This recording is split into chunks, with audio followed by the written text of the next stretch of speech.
नमस्कार।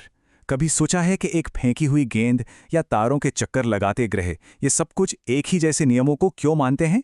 आज हम गति को चलाने वाले उन्हीं सरल लेकिन बहुत ही शानदार नियमों की परतें खोलने वाले हैं। तो चलिए इस कायनात की रूल बुक को खोलकर देखते हैं। ये सवाल सुनने में बहुत सीधा लगता है ना? एक गेंद फेंकने से लेकर किसी प्लैनेट के ऑर्बिट में घूमने तक हर तरफ मोशन ही मोशन है।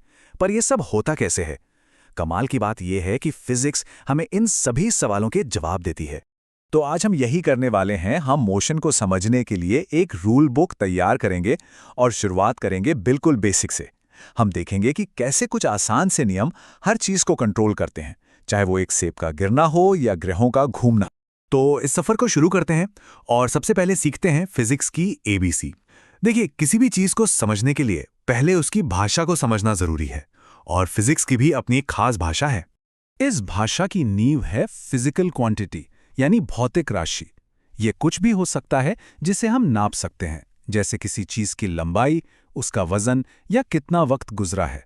ये हमारी भाषा के बिल्डिंग ब्लॉक्स हैं। अब मजे की बात यह है कि इन क्वांटिटीज को हम दो हिस्सों में बांट सकते हैं। स्केलर क्वांटिटीज हमें सिर्फ ये बताती हैं कि कितना, जैसे कि 5 किलोमीटर। लेकिन वेक्टर क्वांटिटीज हमें बताती हैं कितना और किस दिशा में, जैसे 5 किलोमीटर उत्तर की तरफ। यहां पे डायरेक्शन बहुत बहुत जरूरी है। और ये पक्का करने के लिए कि दुनिया भर के साइंटिस्ट एक दूसरे की बात समझ सकें, उन्होंने यूनिट्स का एक स्टैंडर्ड सेट बनाया जिसे हम एसआई सिस्टम कहते हैं। सोचिए, अगर ये कॉमन भाषा ना होती तो कितनी गड़बड़ होती। मान लीजिए एक टीम इंच में काम कर रही है और दूसरी सेंटीमीटर में, और वो मिलकर एक रॉकेट बना रहे हैं। ठीक है, तो अब जब हमने फिजिक्स की बेसिक भाषा सीख ली है, तो हम ये बताने के लिए सेंटेंस बनाना शुरू कर सकते हैं कि चीजें असल में चलती कैसे हैं। अब यहां से असली मजा शुरू होगा। यहां एक बहुत जरूरी फर्क को समझना होगा, दूरी और विस्थापन में। जरा सोचिए कि आप एक गोल पार्क का चक्कर लगाकर वही वापस आ जाते हैं जहां से शुरू किया था। आपने शायद 100 मीटर की दूरी तय की, लेकिन आपका विस्थापन यानी डिस्प्लेसमेंट 0 है, क्योंकि आप अपनी स्टार्टिंग पोजीशन पर ही वापस आ गए हैं। अच्छा, जब हम एक्सेलरेशन या त्वरण के बारे में सोचते हैं तो हमें लगता है कि इसका मतलब है तेज होना, पर यह पूरी कहानी नहीं है। मान लीजिए आप गाड़ी चला रहे हैं। जब आप एक्सेलरेटर दबाते हैं तो ये त्वरण है, जब आप ब्रेक लगाते हैं तो वो भी त्वरण है, और जब आप गाड़ी मोड़ते हैं वो भी त्वरण है, क्योंकि आप अपनी दिशा बदल रहे हैं। इन ग्राफ्स को एक कहानी की तरह देखिए। ये सीधी लाइन हमें बता रही है कि कोई चीज एक तय रफ्तार से बिना किसी रुकावट के आगे बढ़ रही है। देखा कैसे एक सिंपल सा ग्राफ हमें मोशन की पूरी कहानी बता सकता है।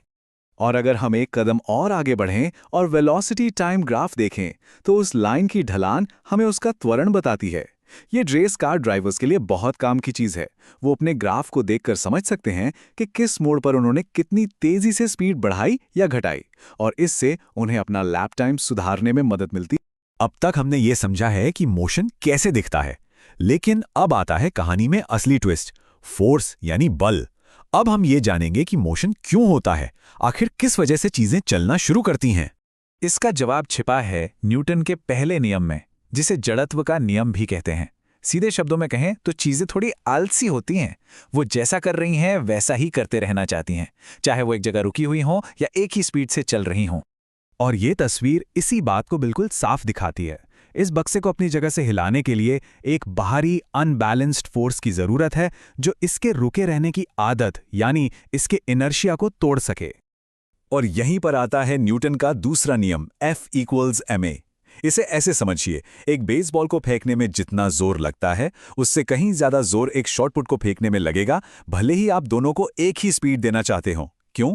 क्योंकि शॉटपुट का मास यानी द्रव्यमान बहुत ज्यादा है। और फिर आता है तीसरा नियम। सुनने में ये बहुत आसान लगता है, पर यह बहुत गहरा है। जब हम तैरते हैं तो हम पानी को पीछे धकेलते हैं और पानी हमें आगे धकेलता है। रॉकेट भी ठीक इसी तरह काम करते हैं।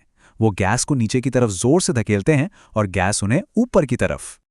चलिए, अब आते हैं अपनी कहानी के आखिरी और शायद सबसे जरूरी हिस्से पर, एनर्जी। इसे आप एक ऐसी यूनिवर्सल करेंसी समझ सकते हैं जिसके बिना कोई भी काम या कोई भी मोशन मुमकिन नहीं है। मोटे तौर पर मैकेनिकल एनर्जी दो तरह की होती है। एक है काइनेटिक एनर्जी, जो चलती हुई चीजों में होती है, जैसे एक भागती हुई कार, और दूसरी है पोटेंशियल एनर्जी, जो स्टोर की हुई एनर्जी है, जैसे एक खींचे हुए धनुष में जो तीर छोड़ने को बिल्कुल तैयार है। ये यूनिवर्स के सबसे बुनियादी नियमों में से एक है। एनर्जी कभी खत्म नहीं होती, वो बस अपना रूप बदल लेती है। जैसे जब हम एक गेंद को हवा में उछालते हैं तो उसकी चलने की एनर्जी काइनेटिक, ऊंचाई की एनर्जी पोटेंशियल में बदल जाती है, और फिर जब गेंद नीचे आती है तो वही पोटेंशियल एनर्जी वापस काइनेटिक एनर्जी बन जाती है। और ये टेबल देखिए, ये कितनी अच्छी तरह से दिखाती है कि ये नियम हमारे चारों तरफ हर पल काम कर रहा है। मोमबत्ती की केमिकल एनर्जी से लेकर सोलर सेल की लाइट एनर्जी तक एनर्जी लगातार बस अपना फॉर्म बदल रही है। और अब आती है सबसे हैरान करने वाली बात। ये जो नियम हमने अभी समझे हैं, ये सिर्फ जमीन पर ही काम नहीं करते। यही वो नियम हैं जो ग्रहों, तारों और पूरी की पूरी गैलेक्सीज की गति को कंट्रोल करते हैं। ये सच में यूनिवर्स की रूल बुक है। तो मैं ये सवाल सबके लिए छोड़ता हूं।